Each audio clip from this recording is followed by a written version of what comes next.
नमस्कार दोस्तों, सभी मित्र बंधु, ग्राम समाज के मेरे मातृभूमि के और देश के कोने कोने में बसे हुए ग्राम समाज क्षेत्र के लोग, जनप्रिय साथियों और मातृभूमि डालकिंडा से संबद्ध एनसीआर, दिल्ली बेल्ट, हिंदुस्तान के विभिन्न कोनों में, हल्द्वानी क्षेत्र में। दोस्तों, अभी 6-7 नवंबर को हमारे गिरीश भाई का दुनिया से चला जाना, अपने आप को मुक्त कर लेना बड़ा दुखद था। और उसका 17 तारीख को पीपल पानी कार्यक्रम डालकिंडिया में था, जिसमें शामिल होने कुछ गांव की चुनिंदा बिरादरी के लोग जा रहे थे। परमपिता की लीला क्या रही वो जाने। पौने 8 के बीच में, 7:30 के बीच में राजू पनेरू अपनी पिकअप से 10-11 लोगों को लेकर जैसे ही गांव से 2 किलोमीटर आगे निकले, ठीक है, वो पतलोट और आगे छीड़ के बीच का जो क्षेत्र है, उस पार्टिकुलर क्षेत्र में कहीं पर गाड़ी अनबैलेंस हुई। सुना बीच में कोई गाड़ी वहाँ से बाइक वाले निकले अधोड़ा मिडार की तरफ को, हल्द्वानी की साइड से आ रहे थे। और उधर से रोड साइड इतना बुरा तो नहीं था, लेकिन उनका पास देते हुए गाड़ी जैसे साइड की पिकअप, हाथ से स्टीयरिंग रहा, पिकअप हाई स्पीड रही, जो भी है वो दोस्तों नीचे चट्टान में कूद गई। इसमें 11 लोग सवार थे, इंक्लूडिंग एक पंचर गाड़ी वाले 2 भाई भी मेहरा बंधु थे अधोड़ा से, प्लस बाकी हमारे गाँव बेड़ा लगर से ही थे, और एक भोलापुर से एक लेडीज़ और थी। ऑन द स्पॉट 7 लोगों की डेथ होगी, 2 लोगों को ऑन द वे ले जाते हुए डेथ होगी, हल्द्वानी तक नहीं पहुंच पाए, जिसमें राजू पनेरू को शामिल थे। और साथ साथ एक बच्चा, छोटा सा परिवार का पूरा समाप्त हो गया। वो परिवार मियाँ बीबी, एक बच्चा 12-13 साल का, साथ में 6-7 साल का बच्चा 8-9 दिन तक हल्द्वानी सुशीला में ट्रीटमेंट के अंदर, लास्ट में 9वें-10वें दिन उसने भी दम तोड़ दिया। ये दुखद परिक्रम को देख करके मैं पीपल पानी कार्यक्रम में आदि में नहीं जा पाया, लेकिन परसों में गांव गया तो मैं इन समाज के सभी उन लोगों से मिला जिनके घरों में ऐसी क्षति हुई। आधा 1 घंटा जो टाइम मिला उनके दुख में शामिल हुआ, 2-4 बातें भी करी दोस्तों। मिला बड़ा आघात लगा। मैंने विवरण देखा कहाँ क्या हुआ।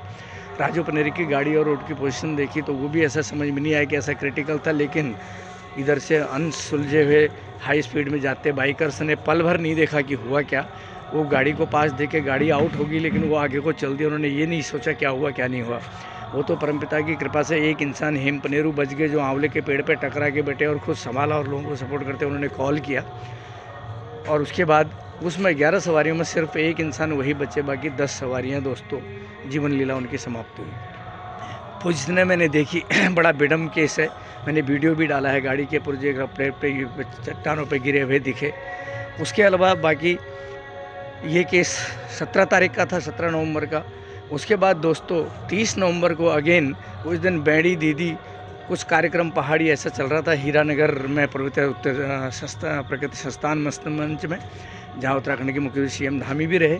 होमगार्ड दीपक पनेरू उनके साथ कोई बहुगुणा आदि दिन भर ड्यूटी करके शाम को 5-6 बजे हल्द्वानी से अपनी मोटरसाइकिल से खंचो अपनी पोस्ट के लिए, वहाँ वो ड्यूटी करते थे, वापस निकल ही रहे थे।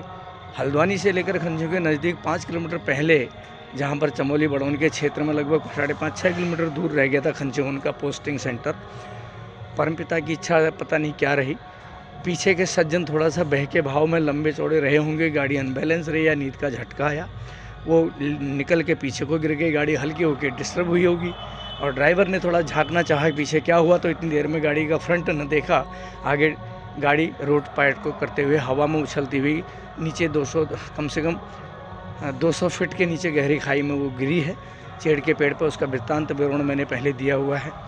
और वो बंदा उछलकर गाड़ी से जाके पत्थर से टकराई, नदी किनारे में पानी में गिर गया और बॉडी उसकी पानी में खत्म हो गई। बाद में कुछ पिकअप आई है, पीछे से वो आदमी रोड पे गिरा, देखा, दूसरा उसको देखा क्या हुआ, तो बेहोश हालत में पिए हुए, मुँह से स्मेल, उसको देखा गार्ड की वर्दी है, उठा के वो खंचों के शिमलिया बैंड तक ले गए। देखा गार्ड आदमी छोड़ना ठीक नहीं, पूछा तो कुछ बताता नहीं है, कहता है दीपक पनेरू मुझे छोड़ के चला गया रोड में, मतलब बेहोशी में। तो उन्होंने वहाँ पर खंचो थाने पे फ़ोन किया, थाने से पता चला ये एक नहीं 2 बंदे थे, दीपक और ये थे, ये है तो वो कहाँ है। जब उससे पूछा गया इधर उधर, उसको हिला डुला के होशी में कहता है चला गया, ये है सो है। डाउट हुआ पुलिस को, ऐसे कैसे हो सकता है, कोई छोड़ेगा क्यों, और कहीं वो नुकसान ना हो गया हो। आशंका, दुखद आशंका को देखते हुए घर में से पता किया, फ़ोन किया, नहीं वहाँ पता चला, कि पोस्ट में पता चला। उसके बाद वहाँ के जितने भी होमगार्ड जवान या पुलिस के लोग थे, गांव समाज के लोग थे, गांव में खबर की वहाँ से लोग थे, प्रधान सरपंच सभापति और गांव के लोग दौड़ के वहाँ पहुँचे दोस्तों, उस एरिया में चमली बड़ौन के साइड में। वहाँ के आगंतुक लोगों को भी पता चला, गांव समाज के 11-12 बजे रात को सर्च अभियान करके देखा, गाड़ी गिरी पेड़ के नीचे पड़ी है और पत्थर से टकराकर सर में उसका पानी में गिर के बॉडी बिल्कुल डिस्पोज हो चुकी है, प्राण छोड़ चुके हैं। ऐसा दुखद वेदांत हम कहते हैं कि मादक चीज़ों को पी के देख के करने से ज़िंदगी में ये लीला ख़त्म होती है। एक नौजवान साथी जो गांव समाज का सबसे प्रिय था, हर किसी के दुख सुख में भी काम आता था, लोगों का काम भी करता था, चंचल स्वभाव होना एक अलग बात होती है, लेकिन गांव समाज के काम आता है। हम लोग बुराइयों को जल्दी देखते, अच्छा नहीं देखती। आज वो दुनिया छोड़ के चला गया, जबकि गाँव के सबके काम धाम सुख दुख में आता था, होमगार्ड ड्यूटी कर रहा था, जहाँ जहाँ जाए वो मेहनत करता था। दुख है हमें इस बात का। कभी कभी हम ग्रुप्स में एक दूसरे को आरोप प्रत्यारोप कुछ करते रहते थे, अलग बात है, लेकिन हम पर्सनली फ़ोन करके समझाते थे। इज्जतदार लड़का था, इज्जत भी करता था। आज मुझे दुख है, मैंने इस परिस्थिति का आकलन किया, मैंने वीडियो भी डाला है। मैं आज लौट के आया हूँ पहाड़ से, तो मैंने राजू और उसके अन्य लोगों को, राजू पनेरू, देवीदत्त पनेरू, नरेश पनेरू, तुलसी प्रसाद, उसकी वाइफ, उसका बेटा दोनों, और एक लेडीज़ भोलापुर की, और साथ की 2